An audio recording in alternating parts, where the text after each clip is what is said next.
Hello, welcome to Books and Brews, the place where beer and literature meet. With your host, certified Cicerone Michael Agnew. And Laura Mosica, author of the Bluebells Chronicles. Each month we invite a guest author to read their words and talk about writing while sipping beers specially paired with their work. Today's guest is Stephanie Sanders Jacob. So sit back, pop a cold one, and dive into some books and brews. Welcome to Books and Brews, episode number 57, with our guest this month, Stephanie Sanders Jacob. So, Laura, what have you been doing this month? Well, it has been an interesting month. Actually, it's not been an interesting month at all. It's just been a very busy month taking care of rabbits and marketing my books again, and Christmas is coming up. So one fun new thing I learned on the farm is that you really should ideally wrap your barn a little bit in plastic, keep the drafts off the animals. And so in Duluth, we didn't have this issue because it was a pretty well-sealed detached garage. They were, for all effects and purposes, indoors, but here they're in a very small barn, kind of two-halved barn with space between the slats of wood. And so I spent the better part of 2 days stapling huge sheets of plastic all over the barn. And I discovered I really like staple guns. I don't know what that says about me. It kind of worries me. And then we got the rabbits together, something we've been putting off. And that's not a fun job because they don't like it. They don't like being picked up at all. So you have to kind of go in and hopefully grab them by their hind feet so that they can't kick and scratch and bite. And we kept assuring her, you'll be very happy with Buck. You'll have a good time.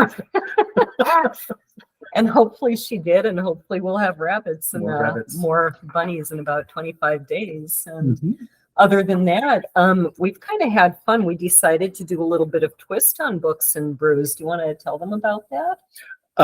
Don't remember what our twist is. We just did it last night. That came out wrong. Our twist is that rather than start with the reading, stop laughing. Rather than start with the reading and pick cocktails, we're going to start with the cocktails and pick the reading. And we probably won't do that on any schedule because it's just me and Chris, and we go to a restaurant, and if there is an interesting cocktail, we'll film me drinking it, and then I'll pick a book. So what was it, last night or a few nights ago, we did the Kamikaze. And so I am going to pick, we've got the virtual background, but now you can see God Samurai, which is a very fascinating book that I read all the way through about 3 years ago. And it's the story of Mitsuo Fuchida, and I can finally say that name without reading it, who led the pilots at Pearl Harbor in the attack on America. And by 1949, so within about 4 years of the end of the war, he had actually become a Christian and was traveling around America, at first very unsure, like, what reception am I going to get from Americans? I bombed them, I killed them, and he was very surprised by the reception he got. So it's a fascinating story. And what about you? Have you been reading? Well, I did get a little bit of reading in. This month has been interesting for me, and then I caught strep, which then turned into pneumonia. So for those several weeks, I wasn't doing anything. But, I did finally get back to some reading, and one of the books I read was a Jack Reacher book called Bad Luck and Trouble, which happens to be the foundation for the new Reachers TV series on Amazon Prime. So we watched that last night, and I was having fun picking apart the story and what they told right and what they didn't. But that was exciting. So who is our guest this month, Laura? Well, this is a funny story because my daughter's best friend in Washington State when she was in junior high was named Stephanie Sanders. And I think it's Really? Stephanie Sanders. I'm assuming it is. But we have with us today Stephanie Sanders Jacob, and she is an author and an artist from Sandusky, Ohio.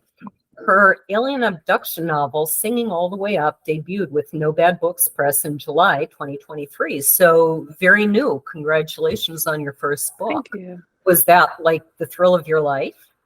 Oh yeah. It's not. I'm still thrilled. It hasn't worn off. I've always wanted to be a writer, and to publish something was, the ultimate dream. And It really is. yeah, and to have that experience, it's been enlightening. It's been eye-opening. It's been just so rewarding. Yeah, it's an amazing feeling to see your work in print for the first time.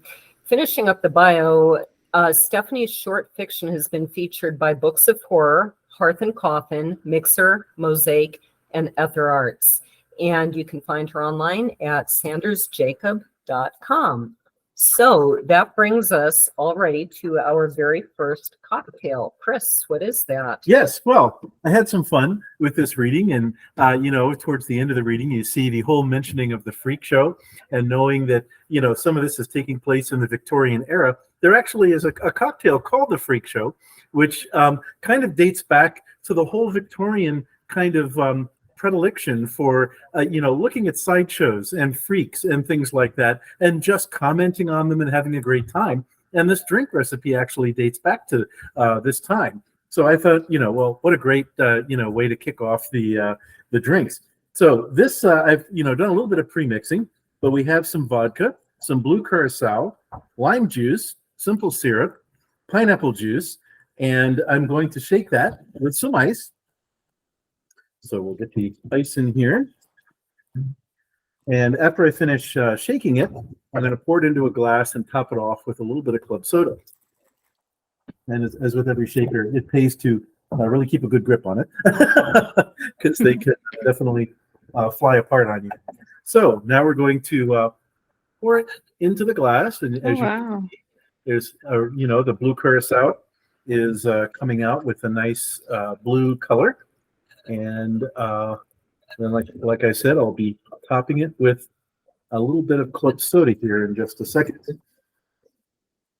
Give it a little bit of fizz and fun to go with the Victorian era. So here is a little bit of club soda there, and club soda here. So now we have our freak show. Cheers. Cheers. I'm wondering if this is going to taste anything like the electric blue one that we did with Patty Perrin. Mm-hmm. And we were in a spaceship for our virtual background for that. We should have used that this time. Yes, indeed. So I could drink that all night. That is really good. That's the kind of stuff that's very dangerous at frat parties. Yes, indeed. That's fantastic. Go ahead. First reading. Yeah. That drink looks wonderful, by the way. I'm going to have to try that. That looks awesome. All right, this is chapter 1 of Singing All the Way Up. I never thought I'd say this, but things were better before I killed my father. For all his scheming, my mother floundered, withered without him, turned into a pale, gaunt thing with watery eyes. That's when things really got bad for me. My mother could barely hold herself up, let alone me and my incident. She sent me away to the freak show. Did you know they still have those? Where else would all those hungry, voyeuristic eyes go? I stood before them all, arms outstretched, and sang some quavering song in a language I didn't understand. And I didn't do it particularly well, but they still wept. I felt your pain, once gasped the man after. I was huddled against the building we just performed in, hugging myself, shielding my body from the wind and the cheap coats of the people streaming home. It felt like I was right there. He wobbled on his feet, but I know he wasn't drunk. I know what that kind of belief can do to you. You were there, I said, relishing the wonder in his eyes. What was it like, he asked. The craft, I mean. I sighed, the question too concrete, not enough about me. In truth, I did not remember the alien craft that supposedly plucked me up from my childhood home. I don't remember seeing this night thing. I don't remember the beings on board. I don't remember singing. They said I was singing all the way up, caught in a shimmering beam that held me completely still except for my jaw. I sang, something no little girl should know. Operatic, orgasmic, and aria, perhaps. And my parents lay crumpled beneath me, screaming, begging me to come back down. But I wouldn't. I couldn't. I slipped into the ship, and only then did my singing stop. They said I appeared Earthside that night, smiling dementedly through the sliding glass door until someone noticed me and screamed. My parents ran to me and folded me into themselves and found me to be much renewed from the sullen little 7-year-old girl I was said to be. I sparkled. I was more. I was special. Except I can't remember any of that. There's a point where everything washes out to black. A day otherwise normal and its onward grind now dipped in black acid, partially eaten away. I was there, playing beneath the table, my dolls dancing on stiff legs, and then my parents were screaming. They pulled me through the door, a threshold I didn't realize I'd stepped through. I cried because they were crying, a strange glint in my daddy's eye. All details of the incident, as it has come to be known both familiarly and internationally, have always been reminded to me by my parents, namely my father. Before every interview, TV appearance, trip to the grocery store, he'd remind me of how rapturous that moment was when I was hanging there beneath the bulking, silent ship. You were singing, he'd say. All the way up, I'd reply, our little call and response. The papers, the radio shows, the conventions, all the fans say it happened and that it happened to me. They said my voice was beautiful, but I can't remember. 25 years later, and I still can't remember. So I collect stories like trophies, stories about the unusual, the weird, searching for truth in other people's words, other people's heartache. I need to know what happened. I need to know if, despite the fame and worship, I'm alone. There are stories here. Consume them. Gnash them between your teeth. When you spit them back out, study the splatter as if they were tea leaves in a porcelain cup. Can you see me in that mess? I follow the thread back from where I am. Fire, freak show, daddy dying, interviews, TV special, parades, conventions, book deal, radio shows, concerts, local paper. I follow it back and it begins in a fray. Nothing. There's nothing at the beginning of my rope, just dark, dizzying black. When I see it, I don't feel much like singing at all.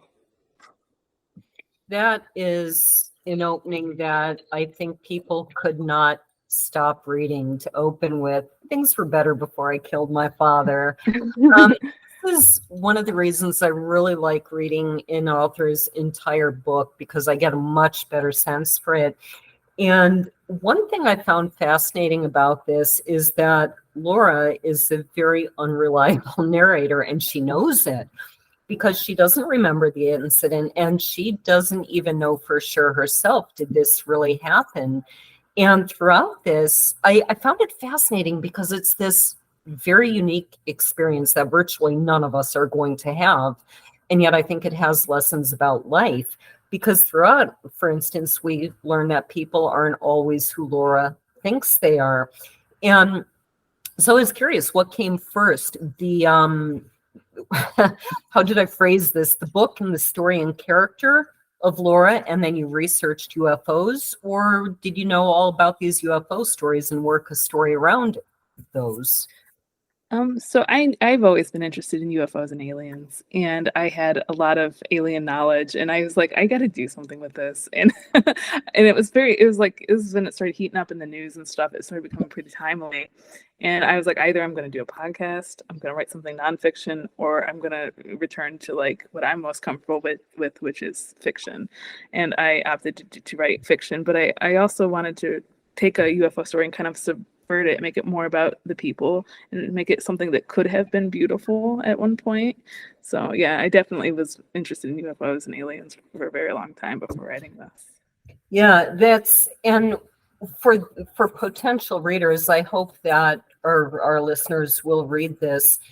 One of the things Stephanie does is layers in stories, actual UFO stories. You know, we can't say for sure if they're true or not, but definitely actual reports that Stephanie did not make up. So I thought that was really well done as Laura searches for the truth of what happened to her. So, she doubts, did this really happen or not, because she can't remember it. And I thought you did a great job layering this with how the reader is going to question too, did her father make this up to get money? You know, he gets to quit his factory job and make more money. And I thought it was just a brilliant way of telling this more common story, how there are so many mundane ways in which average people who haven't been abducted by UFOs don't necessarily know the truth about their own lives either. And, for instance, I was thinking somebody who grows up in a very dysfunctional family, they never know am I doing something wrong? Why does my father hate me? Why can't I get things right? And it may take until well into their adult years before they really understand the truth of what's going on and who they are. And Laura's fighting with that. And so I think, as you say, you wanted to write about people, not about UFOs per se. So maybe the truth is, who knows? It could be many reasons for this theoretical person I just made up. And did you intend that these underlying themes would apply way more to people than just those who had been abducted by UFOs or believe they were? Initially, I just kind of set out to write an alien abduction story, to be honest. But as I wrote, I started thinking of it, and this is one of my taglines I always use: is it's an alien abduction novel about human evil. And I have a lot of, I really am passionate about like projects and books that really delve into relationships, and I definitely wanted to talk about relationships quite a bit in this book. And it's funny because I have a really great relationship with my dad, and I kind of took that and turned it inside out. And that's, I really value my relationship with him, and I wondered what would it be like if he was the exact opposite of the person he is. That's fascinating. And do you find that people are asking you, is this based on your dad, or do you have knowledge of a father who behaves the way her father did? No one's asked me that yet, but it kind of surprises me because like I think that from the outside, so like my parents were divorced when I was very young, and I think that people might assume that maybe my upbringing was, strange or not, up to par or something. But no, I had a great childhood. My parents did everything, that they could, and I'm really appreciative of that. So what even put the thought into your mind to ask, what if my father wasn't so great? I think a lot. Well, he had some health scares with him, and I started thinking, what would it be like if he was gone? And then I started thinking, what if he wasn't the way he was? What if, would it hurt less if I didn't love him as much as I do? Just the strange thoughts that flick through your mind while you're in the hospital waiting room, just the things like that, And thankfully, he pulled through. He almost died twice during the writing and editing of this novel, and he's doing great. Yeah, he's doing great now, and but it was a rough time, and it definitely kind of tinted my writing there. And that's very interesting, because it's amazing how often authors give me the perfect segue to the next question I had. I found it interesting that after his death, Laura, as we found out, says, wait, maybe things were better with him. And did you, as the author, take this as a bit of almost Stockholm syndrome, or was it more her growing up and realizing he did do some good things? I definitely think that Stockholm syndrome is a factor here. I don't know how accurate I portrayed it, but I definitely think that that's still her dad. That's all she really knew, and she couldn't really. His death didn't free her in the way she thought it did. It actually, her mother deteriorated and was forced to do some not so great things. And I think, she had maybe a little bit more freedom before he passed, even though he was quite controlling and domineering. Yeah. I found her evolution very interesting. There's a point where she's 12 years old. I think it's at it's not the Christmas party. She has a friend over who's 13 and wants to do makeup and all this stuff. And this friend, Bethany, is very condescending to her. And she takes it with grace, and in fact, almost just seems to pity Bethany. And it seemed to be a very mature way for a 12-year-old to handle somebody condescending to them. And yet later she's got this devolution where, all these things that have been happening to her, and she never knows the truth of her own life, where she becomes very angry and very violent even. I was curious how much you as the author thought that she had control over this, or how much would she have been this way anyway, versus how much did this event impact her and turn her into someone she never would have been? Sure. I always saw Laura as a very black or white person. Mhm. Like things are either very, very good or very, very bad, and the same applies to people for her.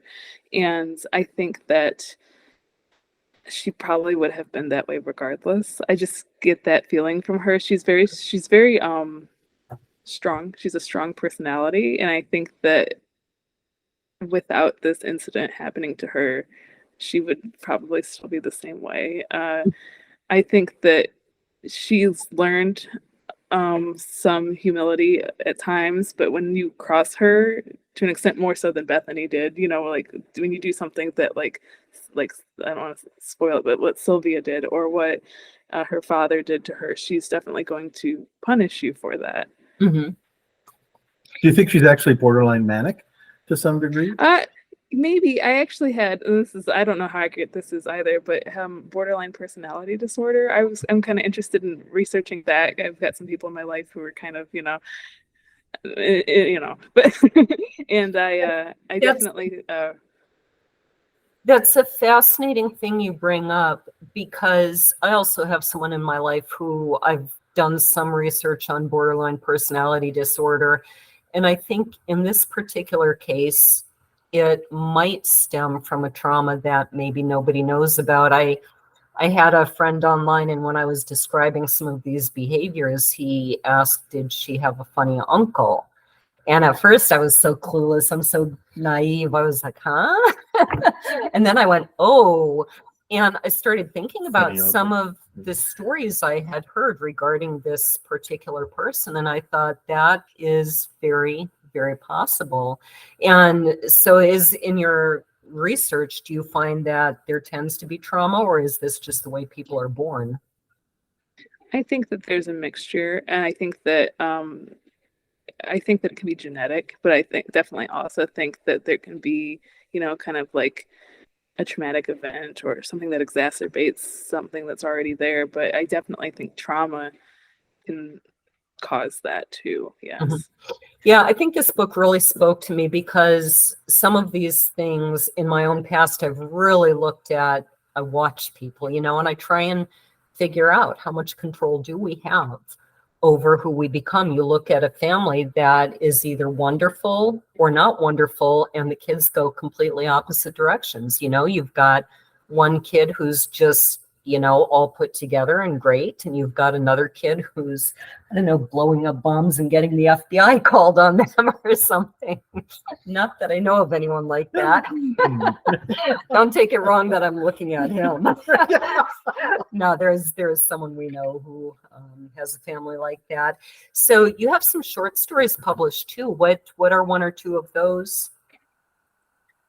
So I have my most recent one that's been published was in Books of Horror, and it is, gosh, I wish I knew the name of it. Let me think for a second. It's called It's My Birthday, and it's about a man who is working at his office job, and he's kind of got this. See, here's another example of mental illness in my work. He's got OCD, and he's got this compulsion where he has to look at the Facebook algorithm. He goes on Facebook, and whatever ad he sees first, it means something, and everything means something to him. And this is kind of based on my own experience with like intrusive thoughts and like compulsions and stuff like that. And he things start to go very badly, and he starts to wonder, do I have control? Here's another example of control. Am I controlling this, or is this controlling me? And things spiral out of control and things materialize. It's a horror story, and it gets quite, I guess spooky, but yeah, that was my most recent one. And then I had a short story published by Hearth and Coffin called The Storage Closet at the Murray Public Library. And I used to be a librarian, and we had all kinds of strange storage closets and just weird things. And I thought it'd be fun. It's a little bit more silly. It's a cosmic horror where there's something in this closet that is not really defined, but it's mysterious, and they feed a really mean librarian into it, and that was quite cathartic for me to write. You find short stories easier to write, or the freedom of a novel being able to go into much more detail more fun to write or interesting to write? I much prefer writing longer fiction like novels or novella. I really struggle with short stories, honestly. I just I read them and I get so jealous of people who are just able to pack that much punch into such short, like flash fiction. That blows my mind. Like, 100 words. It's like, oh my goodness. Yeah, I'd much rather write a novel. Yeah, I would too. And the danger, of Mhm. course, the joke in my writers group, the truth is that I intended a standalone novel and it ended up being a 5-book series. But the joke in Wow. my writers group was I showed up with a haiku and they gave me suggestions and it turned into a sonnet. And they gave me more suggestions and so on and so 5 on books until it later. was, Yeah. my haiku was a 5-book series. So it's like Mark Twain said, I would have written you a shorter letter, but I didn't have enough time. Yeah. There's a No, lot of I definitely, that makes a lot of sense to me. Yes. Yes. Well, despite having other questions, we need to move on to cocktail number 2. Yes, and so what I was inspired in reading number 2 was of the Airship, of course. And so again, had to go back to a very classic and old cocktail called the Aviation. And the Aviation is a neat kind of a cocktail. It starts with some gin, and particularly some good quality gin, so a good London dry gin. And then you add a little bit of maraschino liqueur to it, so you get that neat cherry flavor. And also, the real secret is creme de violette liqueur, which is a combination of cream and a very floral kind of a liqueur. You then add some lemon juice into it, shake it up, and serve it with a piece of flamed lemon peel. So, creme de violette is not easy to find. And in particular, where we live in Tennessee, it's really hard to find. So I was able to find a pre-mixed version of it. And so, we have that in order to start. But whenever I get the chance, I always like to add a nice egg white foam onto the top of a cocktail. And so my favorite thing to do with a cocktail is to take some of our wonderful chicken's egg whites that we have here and do what's called a dry shake. So I take some of the cocktail and the egg whites and I put them into the shaker. And the dry shake is done without ice. And this is where you really need to keep a good clamp on the shaker because the egg white is going to foam up really well, and it could actually throw the lid off. But you give it a good shake, and the neat thing about an egg white foam on top is you get such a nice little bit of a sweet flavor and that really light flavor. So then I stick some ice after the dry shake, put in some of the rest of the cocktail here. And I will finish shaking that. So now it's more of a wet shake if you will with the ice. And now we'll put it into these wonderful Victorian type of glasses. I don't know if they show up on the camera, but they have a really nice kind of a cut crystal look to them. And we're going to have that little bit of egg white foam on top and the wonderful creme de violette, very nice, very light purple, but yet creamy type of a look to this. And again, a very classic cocktail that does date back to the late 19th and early 20th century. And so here we have the Aviation to go with your Airship. Cheers. Cheers. That's a little bit tart. Does the egg white foam help though, perhaps? I think so. It's one of these interesting tastes where it's tarter than I would normally like. But if you were to sip it slowly, I think that it would be very nice. And you notice we're now in a spaceship. Yes. Yes. Our Airship cocktail. Cheers. Here's Cheers. to is the year 1897. Okay, we're ready? Yep. Let go. All right, perfect. 1897 was a strange year. I've already told you this. Can you remember? It was the first year in which a calculating device was described as a computer, the only year in which spectral evidence, visions, and ghosts was used in trial in the United States. The electron was discovered, oil was found on Osage native lands, Amelia Earhart was born. It was the beginning of the end. But above it all soared a glorious sight, an unidentified airship, metallic and pointed, unlike anything ever seen. It was spotted all over the United States, from California to Texas to Missouri. People everywhere took to watching the sky in hope of seeing the incredible vessel. It flew low at times, skimming the tops of trees, and sighed through the rounded, smooth windows beings could be seen. They were nude, said some. They were beautiful. And wherever it landed, stories abounded. The beings asked for water, for oil, for cold chisels. They were a needy bunch. Sometimes they simply pointed at the sky and mouthed unintelligible words. Sometimes they were cordial and joked with the witnesses. At other times they were obtruse, foreign. On April 26th, the group walked home from church in Merkel, Texas. There was a chill in the air, but not so much that you had to wear a coat. It was a pleasant evening. They talked about the sermon, the next day's chores, but they fell silent when they saw the thing, a heavy leaden object being dragged across the road in front of them by a taut rope stretching high into the sky, into the clouds. They followed. It dragged over ridges and riverbeds, across yards and over cow trails. Eventually it snagged on a rail. At last the thing had stopped. And from above descended the airship, the one they'd read about in the papers that very morning, for every morning for the past 2 weeks. They gasped at the glow that emanated from the windows, heavenly and bright. It was every bit as beautiful as they'd said it would be. Suddenly a man came sliding down the rope, a small man dressed in his blue sailor suit. Seeing the crowd gathered below, he clung tight, halting his fall. He eyed them all suspiciously, then pulled a knife from his pocket. He hacked and slashed at the rope until it came loose from the anchor, and the ship pulled away, the man still dangling beneath it. They took the anchor and displayed it in a blacksmith shop for all to see. They did not see the airship again in Merkel. Some would wonder how it would ever stop now. That's a fascinating read. And one of the things, now I plan out my questions in advance, but then sometimes, like as an author is reading, something totally different occurs to me. And it's a good thing we're not allowed to go for 3 hours, or I might, because that's good. It means your book's interesting.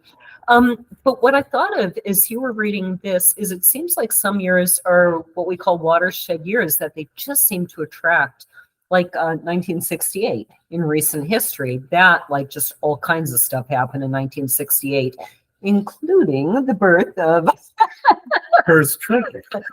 yours truly. So I like to think that was an important event, at least to me. Very important to me as well. Yeah, just a side note, I actually took my first step literally at the moment the man was taking his first step on the moon. And that's awesome. I've got a lunar landing module tattoo. Oh, very cool. Yeah. So you like lunar landings too. Yes. Boy, oh my gosh, I could keep you here for hours. What do you think makes some years watershed years? Like, is there something in the cosmos that attracts big events to them? Part of me wants to say yes. Part of me just loves the idea that, it's like a snowball. It just keeps growing. But also I think that once one thing kind of happens, people are more attuned or are looking out for things more. And I definitely think in 1897 that was the case, because it was, news was just starting to be transmitted across the country. And I think that, you see these headlines and you start looking at the sky and maybe you notice something that has been happening for a while, but it's the first time you've seen it. It's the first time you've been able to report on it. So I think maybe a little of both. I'd like to believe that there's some mystic, synchronicity happening there, but I'm not, And this is a true story about this happening in 1897. And no explanation for what was actually going on other than that it was exactly what people think they saw. Some people theorize that it was somebody's prototype of a flying machine or something like that, or a blimp of some sort. You'd think that there would be a little bit more information on that if it was a flying contraption, but things get lost. So it's the verdict is in the air, I guess. So no, I think and I could get confused between what's in your book and what is my research, because as I was reading, with every story I was like, oh my gosh, is that really an actual story? And I'd go to research. So did you talk about Jung's theory of UFOs, and how do you pronounce his name? Vallee? Yeah, Jacques Vallee and Jung. Can you shortly what their two theories are on UFOs? Yeah, Vallee says that they are physical. They're actual things that are manifesting, and that anything from our mythos, like take a fairy or Bigfoot or any kind of folklore, can all be attributed to the same thing. Maybe they're all aliens, maybe they're all fairies, but everything is related and everything's the same thing. And he believes they're very much real and among us, and that Jung more so believes that they're not physical and that they are things that we collectively have like projected and believe. It's a much more internal view of it. So yeah. I found that very interesting for a couple of reasons. And maybe to people who really are interested in this, maybe they all knew this, but I first heard this idea. A friend of mine wrote a book called The Truth About Aliens, UFOs, and All That. And that's his theory, or at least what the aliens tell the people in the book, is that basically you created us. You know, your whole culture has this idea of the flying saucers and the 4-foot tall men. And so with so many humans believing this, you created it, you manifested it. And in fact, I want to give a shout out. It's so ironic that I ended up interviewing you this month, because for those who are paying attention, I believe I said we'd be interviewing Wendy Jones this month. And life got very hectic for her. So then we were going to interview Teresa, who is your publisher. And between the three of us, we just couldn't find a date that matched. And so I ended up talking to someone about UFOs. And it was funny because I had just stumbled on, when I'm down there working with the rabbits and all, I always have videos playing. And I'm a complete political junkie. It's terrible. But I had recently switched to a channel called the Y Files, WHY. Have you ever heard of this channel? No, it makes me think of the X-Files. Exactly. And I think he based it on that. You know, it sounds like the letter Y, but then it's WHY. And I love his program because he delves into all of this type of stuff, you know, alien abductions and time travel and all these stories that are told and that go around the internet. And he details the people and the evidence for it. And then at a certain point, he says, it's a great story, but is it true? And he goes into the evidence for and against as much as there is.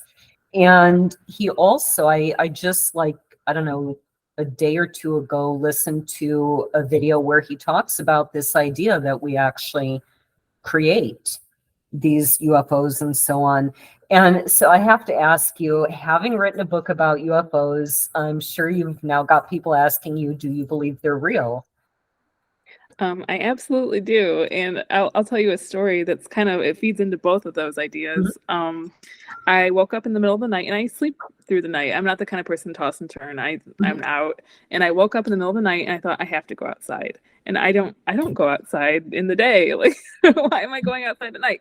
So I went out in the middle of the night. I sat down on a stool and I looked up at the sky and I thought, I'm going to see something. And sure enough, and this is actually something that kind of happened to Laura too. I kind of incorporated this into her tale.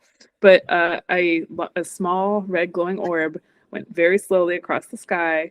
And I thought, yep, that was what I was coming out here to see. I was meant to see that. But as I sat there, I started to doubt, maybe that was a shooting star. I haven't seen a shooting star in 15 years. I don't know what a shooting star looks like. And no sooner had I thought that a shooting star rocketed by, and it was white, and it was wow. And I was like, okay. And I ran back into the house and I went back to sleep. But it felt like I had interfaced with something greater. I don't want to sound too woo, I guess, but I definitely felt like I had an experience, and that was right before I started writing, and I definitely, yeah. Well, I can't say I necessarily believe that UFOs and aliens exist, but on the other hand, when I hear all these stories about the military keeping all these secrets and things, I grew up in the military, and I'll never forget one day my dad was talking about, and this is, small compared to hiding UFOs and aliens and things, but he was reading in Popular Science or Mechanics about this brand new amazing submarine. And with his security clearance, he said, that's not new. I knew about that 25 years ago. So I'm very well aware that there is a lot that the military does not tell us that's kept highly classified. And so, it could be either way. And you're also an artist. What kind of art do you do? So I mainly make jewelry and accessories. I do a little bit of drawing, but I really like acrylic, and I like clear acrylic in particular. So I'll draw something and then I'll laser engrave it onto some acrylic, and I assemble it into an earring. Yeah. And I've been doing that for about 6 years now. and it's been really rewarding. I for a while it was my full-time job, which was incredible to get to live off of my art. Like that was my dream, and yeah, it was really fun. But I mostly do earrings. That seems what the demand is for. I've done like little That's necklaces Chris's and favorite bowls. pastime is buying me earrings. I don't know if you can. Cool. She has a whole cat. I do. That's Thank you. awesome. He loves to buy me Pretty. earrings. I like these ones. They're like little Yeah. feathers hanging down. Yeah. Those are cool. I like those. So you have some drawings to show us, don't you? Well, I have some earrings on hand here. Fantastic. Unfortunately, I don't have any of my UFO stuff on me right now, and I also did an earring of the lunar landing module. I get real nerdy with it, but let's see here. So I'll do a lot of nature stuff. I do a lot of spooky stuff. So these ones, I don't know if you'll be able to see them. They probably have fingerprints on them. Pretty. But you did These are. Yep, I drew them and I laser engraved them and cut them out, and it's clear acrylic, so like they're see through. That's beautiful. What kind of equipment you need to make that?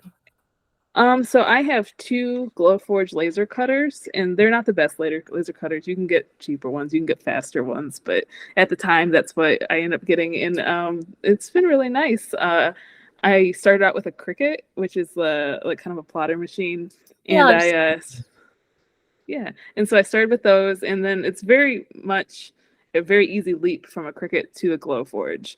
The software is very similar. So I just kind of threw myself into that, and it's been really fun. That's really neat. We have a whole bunch of stained glass making equipment, and our house that we have is almost as big as the house we moved from, which was huge, except here half the space is unfinished basement. So we're a little bit cramped. But one of the things he's working on is finishing off a room in the downstairs unfinished basement. And that's where we're going to do our stained glass, and I can't wait to get back to that. Oh, that's awesome. I've tried stained glass before, but I'm very afraid of hot things. Like the oven, I get really I work myself up, and the soldering, I just couldn't do it. And I'm afraid of sharp things too. So like breaking the glass, and oh my goodness, I couldn't do it. I tried it once because I love stained glass, but a little bit out of my range. Yeah, I would show you the one I made. She did a brilliant job on it in the first class she ever took. Yeah, that's awesome. So we are ready for cocktail number 3. Well, and the fun thing about reading number 3 was the idea of this capital I incident and the whole idea, of what had happened here. And so there's a cocktail called the International Incident, which I felt would be especially appropriate for this. And it's this is a bit of a shifting of gears from some of the previous cocktails that we have. So what we have inside the shaker right now is some Irish cream, some vodka, some amaretto, some Galliano espresso, which is kind of liqueur, which is kind of an espresso liqueur, and a hazelnut liqueur. So all these wonderful flavors, which, if you like coffee, if you like the holidays, this kind of a thing, you're going to have a good time with this cocktail. We put some ice into it, and so we're going to shake it. And I'm going to serve it in a martini glass. And if I had remembered, I would have gotten the nutmeg in order to dust on top. But we're going to put it into the martini glass as I finish shaking and pouring here. Martini glasses I always have such a great time with because, it's a timeless kind of a vessel for drinks. And, when you get a drink like this, which has all these wonderful chocolatey, nutty, coffee type flavors, it's going to be a lot of fun. So here I'm going to give this to Laura, and we will try our International Incident to set up the third reading. Cheers indeed. That's another one I could drink all night. I kind of left him hanging. I was racing over to the spice drawer, which now that we have the proper space for it, I'm actually, retentive enough to organize my spices alphabetically. Which I love this. but I couldn't find the nutmeg, and I'm positive we have some. Anyway, this is absolutely wonderful. If you like cocktails, I highly recommend this. So It is good indeed. reading number 3, the international incident. All right. So I had run away before, but never with any serious conviction. I'd pack a backpack full of stuffed animals and go hide behind a shrub in the yard. Then I'd return to my house when I was hungry or had to use the bathroom, much to my parents' amusement. But it was different after Christmas. I was older now and angrier in a way that felt real and urgent.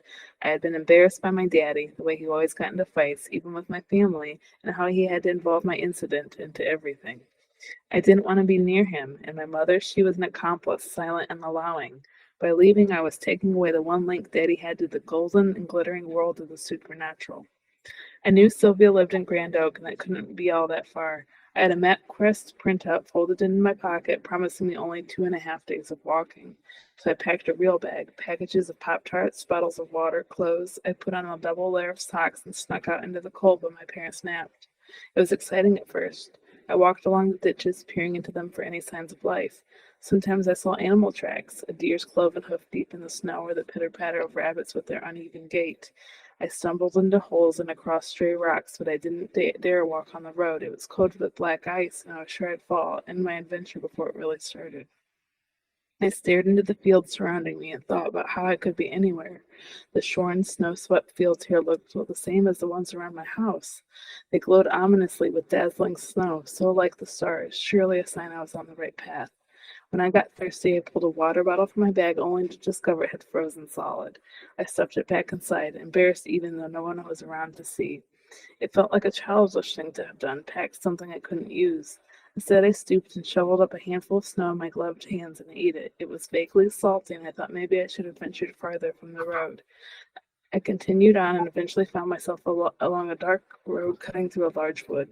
My eyes savored the relative dark after the gleaming fields. Here, another sign made itself known. The human creak of wood against wood, bare limbs scraping against hollow trunks. It was an eerie sound, but a good omen, I thought.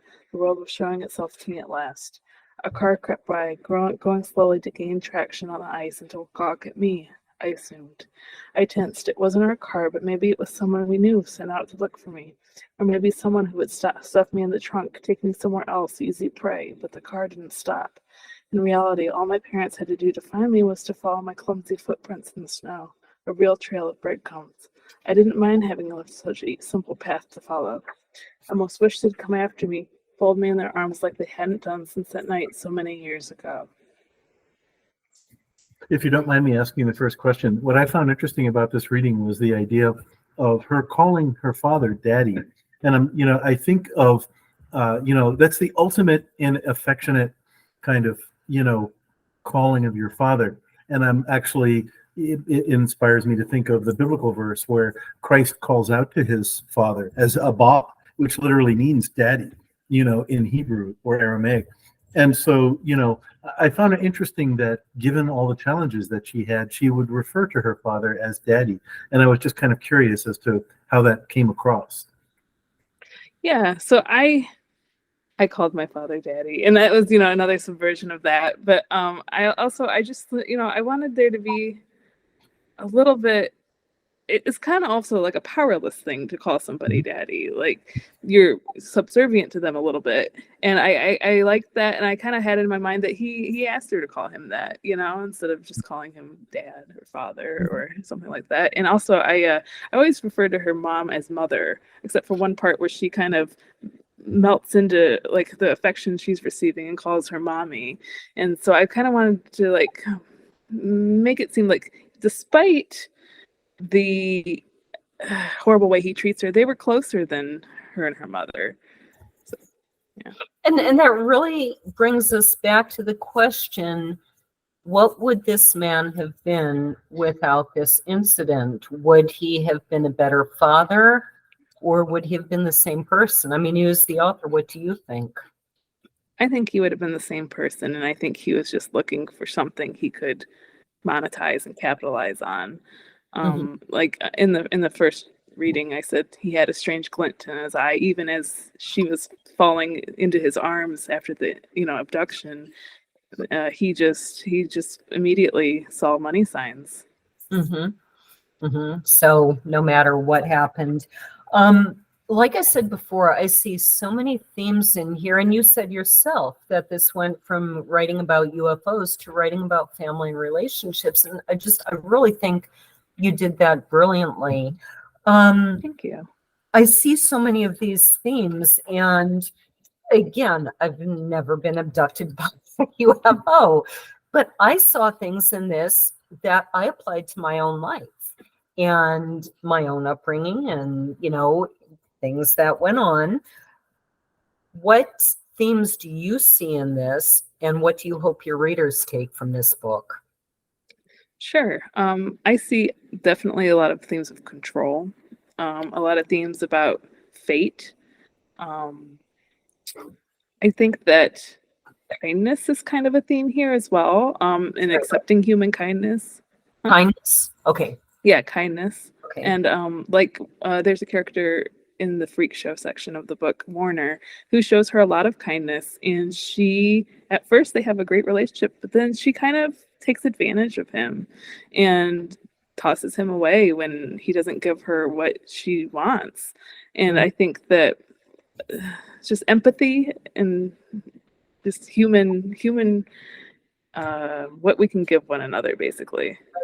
And I think it's not surprising, given the way she's been used all her life, that she can't accept just kindness with and from and to Warner. What really jumped out to me was this idea that she has this very clear vision of who her father is, who her mother is, who Sylvia is, who so-and-so is. She thinks she knows what's going on, and a lot of that gets turned on its head, and she finds out that people she thought were bad maybe weren't so bad, and people she thought were good and trustworthy maybe aren't so trustworthy. And I thought that's a powerful lesson for everyone. So what's next for you? What are you working on? Sure. I have a novel coming out in February with Slash at Core Press called Pyramidia, and it is about pyramid schemes, but they are run by vampires. It's a lot more fun than this book. It's very silly. It's a kind of tongue-in-cheek. So I'm really excited for that. And I just finished writing a novella called Cowboy Coven. I don't know if that title will stick, but it's about a group of cowboys in the 1890s who discover a magical book. So it's very different from this. But and yet still on the paranormal themes. Just out of curiosity, how many hours a day do you spend writing? I usually write while my daughter's in preschool, so I don't get to write as much as I'd like. Probably 2 hours, and I'd be lucky if I get that. So I have to say, at the risk of running overtime, I find it absolutely bizarre that I got in a whole lot more writing time when I had all 9 of my kids at home. And now I'm like, they're all gone.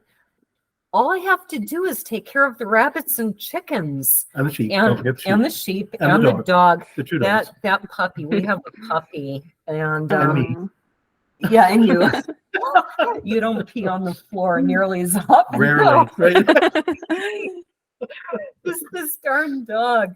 Oh my gosh, he is the cutest thing you will ever see in your entire life. He is so adorable. He's part Bernese Mountain Dog and part Anatolian Shepherd.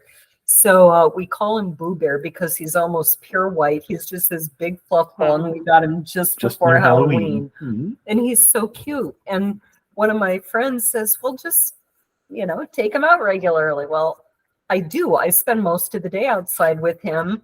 I go out there with him for 15 minutes, go potty, go potty, go potty. And I'm thinking my neighbors must think I'm an idiot standing in the yard saying, go potty, go potty, go potty. And I bring him in, and 10 minutes later, he pees all over the floor. I'm just like, oh, what am I doing wrong? So that dog is taking up a lot of time, but I get less writing time now taking care of animals than I did when all 9 of my kids were at home. Like, how does this work? That's interesting, huh? Yeah, it's frustrating because I want to be writing all day and I can't. So anyway, where can people find you online? So if you go to sandersjacob.com, I've got links to all my social media. I've got to sign up for my newsletter. I spend a lot of time on Instagram, which is Steph Sanders Jacob, just, and I've got a Facebook page. Just to clarify, the name is spelled with a hyphen, but on social media, it's just one word, Sanders Jacob, right? Correct. Okay. Yes. Yep. And I'm on pretty much every social media outlet. I spend a lot of time on TikTok, unfortunately, and my name there is author.steph, and it's been fun. I've met a lot of cool people there, but. So do you have any upcoming events? Yeah. In April, I am doing, so I go to these punk rock flea markets where I bring both my jewelry and some books. And so I'll be at the Punk Rock Flea Market, Lorain County, on April 16th, I believe. And then 8 days later, I'll be at the Akron Punk Rock Flea Market. So it's another punk rock flea market. And that's at the Summit County Fairgrounds. And that'll be a lot of fun. And I'm hoping to do a author event at the Norwalk Public Library that month as well. For some reason, all my things are in April. And that's it. Be a busy month. Well, you can find me. So I think we're up to 8.2 million listeners. Where we at least we gain about 100,000 a day. Okay. And so, yes. Well, we were up to about 8.1 last month. So, and so MD Zucker got us some more. So thank you, Michael. We're up to 8.2 million now, which is a scientifically arrived at number that came out of my own head.